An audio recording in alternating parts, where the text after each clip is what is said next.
देखिए question number 135 देखते हैं। इसमें कहता है arrange the stability of the gem diol in decreasing order.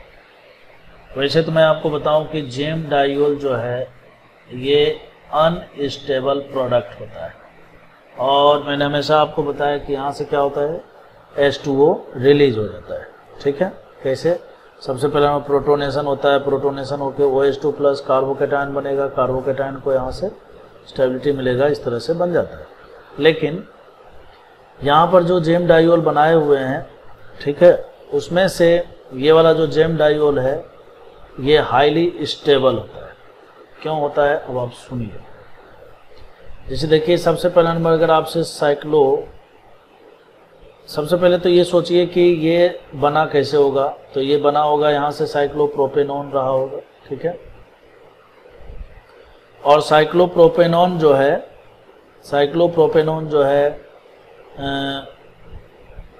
sp2 hybridised है और यहाँ पर 60 डिग्री है। तो सबसे पहला नंबर जो है ना ये 60 डिग्री का एंगल है और sp2 के कारण जो है 120 डिग्री है। जबकि यहाँ पर जैसे ही जेम डायोल बनता है, ठीक है, तो जेम डायोल बनता है तो यहाँ पर देखिए 60 डिग्री तो है ही ओरिजिनल एंगल, और sp3 के कारण जो है 109 डिग्री हो गया। ठीक है, तो कहने का मतलब है कि यहाँ पर देखिए एंगल स्ट्रेन ज़्यादा है, 60 डिग्री का एंगल स्ट्रेन है। कैसे निकालते हैं? तो ये हाइब्रिडाइजेशन के कारण जो होना चाहिए और जो एक्चुअली में है, दोनों के बीच का डिफरेंस। तो कहने का मतलब है कि इस तरह से जेम डायोल बनने से क्या हो रहा है, एंगल स्ट्रेन से रिलीफ मिल रहा है। ठीक है, तो चूंकि एंगल स्ट्रेन से रिलीफ मिल रहा है तो एंगल स्ट्रेन से रिलीफ मिलना ही इसके स्टेबिलिटी का कारण है। मेरे कहने का मतलब है कि साइक्लोप्रोपेन के केस में जो जेम डायोल है ये अनस्टेबल नहीं है, ये स्टेबल है। वो इसलिए क्योंकि यहाँ पर स्टेबिलिटी का फैक्टर क्या है, रिलीफ इन एंगल स्ट्रेन। तब कोई बच्चा बोलेगा सर यहाँ पर भी तो फिर वही हो रहा होगा 90 डिग्री, और पहले sp2 के कारण जो है 120, अब sp3 कारण 190। बिल्कुल सही बात है। तो गौर से देखिए तो इन सब में जो है ना एंगल स्ट्रेन में जो है ना रिलीफ मिला है, लेकिन इन सब में अगर गौर से देखिए तो सबसे ज़्यादा एंगल स्ट्रेन में रिलीफ किस में मिला होगा, इसी में। क्यों? क्योंकि ये 60 डिग्री है, ये 90 डिग्री है और ये 108 डिग्री होता है। ठीक है, तो सबसे ज़्यादा एंगल स्ट्रेन में रिलीफ जो है 120 से 109 हुआ है ये। ठीक है, और ये भी 120 से 109 हुआ है, लेकिन यहाँ पर 90 डिग्री था। ठीक है, तो इसका रीजन ये हो जाएगा due to relief in angle strain. ठीक है, तो एंगल स्ट्रेन से रिलीफ जो है सबसे ज़्यादा फर्स्ट में मिलेगा, फिर सेकेंड में और फिर थर्ड में मिलेगा। यही कारण है कि जेम डायोल जो है फर्स्ट का सबसे ज़्यादा स्टेबल, फिर सेकेंड का और फिर थर्ड का होगा। तो मैं उम्मीद करता हूँ आपको समझ में आ गया होगा लॉजिक। देखिए 136 में कहता है मैक्सिमम हाइड्रेशन। हाइड्रेशन मतलब ये है कि H2O का अटैक होने वाला है, तो किस में होगा? तो आप जानते हो कि H2O एक न्यूक्लियोफाइल है, तो न्यूक्लियोफाइल उसी कार्बन पर अटैक करेगा जिस कार्बन पर सबसे ज़्यादा पॉजिटिव चार्ज होगा। तो यहाँ पर ऑप्शन नंबर फर्स्ट में देखिए तो ये CF3 ग्रुप है और ये CF3 ग्रुप है, तो ये क्या करेगा, -I यहाँ पर भी लगाएगा। इसमें देखिए +I यहाँ से भी और +I यहाँ से भी मिल रहा है। ठीक है, इसमें देखिए ये जो है +I लगा रहा है, लेकिन ये क्या कर रहा है, -I लगा रहा है, और इधर से क्या हो रहा है, +I लग रहा है। और इसमें क्या है, इसमें तो तगड़ा रेजोनेंस होगा, +M मिलेगा इधर इस डायरेक्शन में और इधर भी। तो सबसे कम रेट तो इसी का होने वाला है और सबसे ज़्यादा रेट किसका होगा, A का होगा। क्यों? क्योंकि उसमें दोनों तरफ जो ग्रुप लगे हुए हैं वो इलेक्ट्रॉन विड्रॉइंग ग्रुप है, और इलेक्ट्रॉन विड्रॉइंग ग्रुप के कारण जो है इस कार्बन पर पॉजिटिव चार्ज बढ़ेगा, और जितना ज़्यादा पॉजिटिव चार्ज बढ़ेगा न्यूक्लियोफाइल का अटैक उतना ही आसानी से हो जाएगा। ठीक है, तो ऑप्शन नंबर ए इसका करेक्ट आंसर। अब बात करते हो क्वेश्चन नंबर 137 के बारे में। देखिए इसमें इस तरह से दिया हुआ है, ठीक है, बेंजीन नाइट्राइल है और बेंजीन नाइट्राइल से ये एसीटोफिनोन बनाया हुआ है। तो बोलता है कि कैसे बनाना होगा, एक प्रकार से कन्वर्जन आपसे पूछ लिया। तो इट इज़ वेरी सिंपल। देखिए सबसे पहला नंबर आप तो क्या कीजिए, ग्रिग्नार्ड रिएजेंट ले लीजिए CH3MgBr।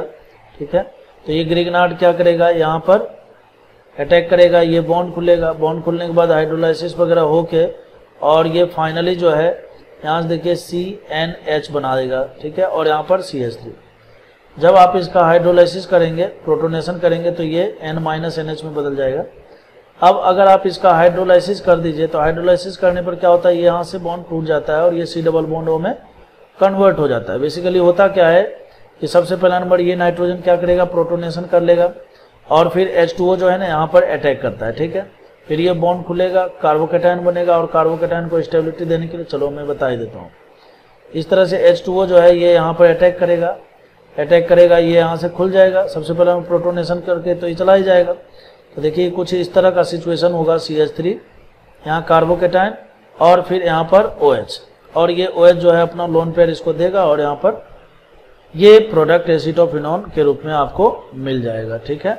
तो ये सब रिजल्ट डायरेक्ट याद भी रखना होता है, क्योंकि याद रखिएगा तो क्या है, उससे आपका टाइम बच जाएगा। वैसे मैंने आपको मैकेनिज्म भी समझा दिया है। अब देखिए समझते हैं क्वेश्चन नंबर 138। 138 में अगर आप गौर से देखिए तो ये देखिए COH ग्रुप है और ये अल्फा पोजीशन और ये बीटा पोजीशन, कुल मिलाकर इसको हम बोलेंगे बीटा कीटो एसिड। क्या है ये, बीटा कीटो एसिड। और बीटा कीटो एसिड का जब हम लोग हीटिंग करते हैं तो हो जाता है डीकार्बोक्सिलेशन। डीकार्बोक्सिलेशन मतलब यहाँ से CO2 रिलीज हो जाता है। जैसे CO2 रिलीज होगा तो ये हाइड्रोजन यहाँ पर जाकर चिपक जाएगा, तो फाइनली जो है हमें प्रोडक्ट के रूप में क्या दिखेगा, ये दिखेगा बच्चों में C डबल बॉन्ड O और यहाँ पर CH3। फिर उसके बाद देखिए जिंक HgHCl दिया हुआ है, तो बेसिकली क्या है, क्लीमेंसन है, ठीक है।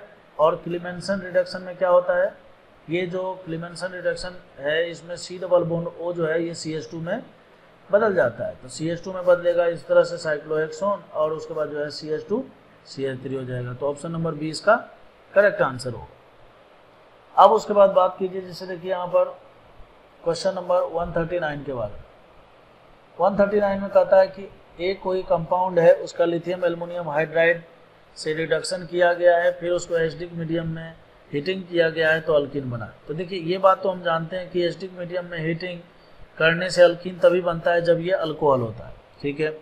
इसका मतलब ये है कि बी वाला जो प्रोडक्ट है वो अल्कोहल बनना चाहिए, और अल्कोहल किससे बनेगा, अल्कोहल बनेगा लिथियम एल्युमिनियम हाइड्राइड से। इसका मतलब 100% कीटोन होना चाहिए।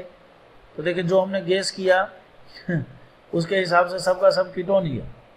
अब देखिए क्या होने वाला है यहाँ पर कि दो रिंग है, ठीक है।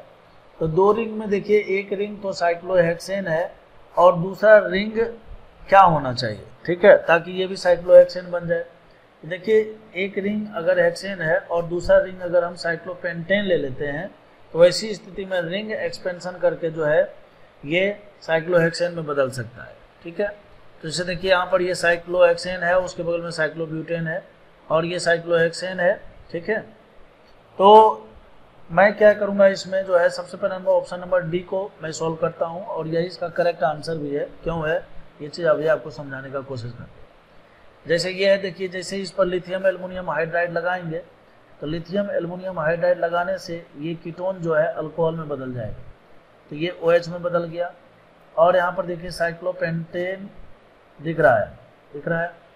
फिर उसके बाद क्या होने वाला है, जैसे ही आप यहाँ से इसका प्रोटोनेशन करेंगे तो प्रोटोनेशन के बाद जो है ये क्या बनाएगा, यहाँ पर कार्बोकैटायन बनाएगा। यहाँ पर बन गया कार्बोकैटायन और इस तरह से साइक्लोपेंटेन आप बना दीजिए। चलिए बहुत बढ़िया।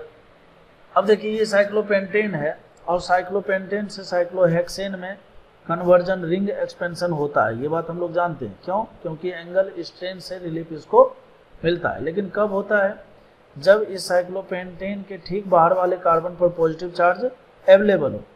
तो पॉजिटिव चार्ज यहाँ पर अवेलेबल है तो ये बॉन्ड यहाँ पर शिफ्ट हो जाएगा, ठीक है।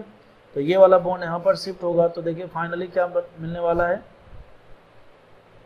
यहाँ देखिए ये वाला बॉन्ड इसमें शिफ्ट कर दीजिए। तो दो आप साइक्लोहेक्सेन इस तरह से बना लीजिए, इस तरह से, ठीक है। और यहाँ पर हम लोग देते हैं पॉजिटिव चार्ज लगा, ठीक है। और साथ ही साथ जब इसका हीटिंग होगा तो हीटिंग होने के बाद क्या हो जाएगा, यहाँ से बगल वाले कार्बन से हाइड्रोजन रिलीज हो जाएगा H+ के रूप में और यहाँ पर C- और C+ मिलकर आपको क्या मिलेगा, ये अल्कीन मिल जाएगा, ठीक है। तो सवाल उठता है कि ऑप्शन नंबर डी क्यों, C क्यों नहीं, है ना। देखिए अगर C आप लीजिएगा तो क्या होने वाला है, मैं आपको समझाता हूँ। सबसे पहला नंबर तो ये OH में बदलेगा। फिर दूसरा नंबर क्या हो जाएगा, OH जब यहाँ से जाएगा तो यहीं पर कार्बोकेटायन बनेगा।